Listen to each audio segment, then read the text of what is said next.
Hello guys, in today's video we'll learn about constants in Rust. So constants are identifiers whose value remains same throughout your program. Let's see how can we define constants in Rust.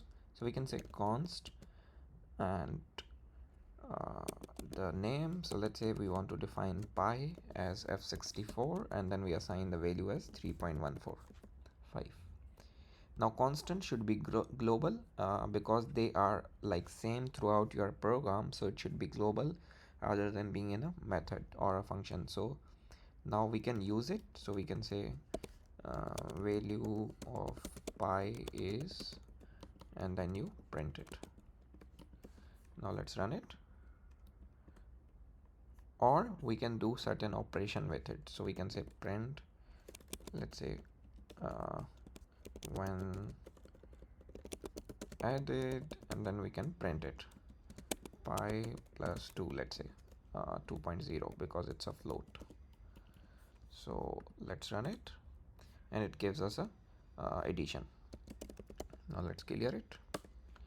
So now you might be wondering that pi cannot be changed. Like if I want to assign another value to pi, let's say 123, it cannot be changed because it's constant. Then what's the difference between a pi, or if I do this, let x is equals to 1 and then I try to change x value, I cannot change it. So this is also constant.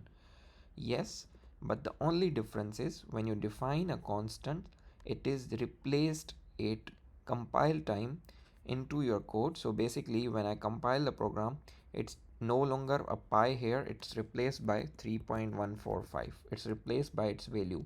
So there is no memory allocation done for this in while runtime, no memory allocation.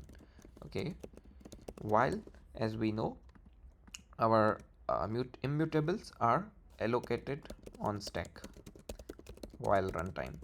So that's the difference. Your const is never allocated, it's replaced at compile time into your binaries. Like pi is replaced by 3.145 by a value which doesn't need any allocation, memory allocation at runtime, while immutables need allocation, memory allocation at runtime.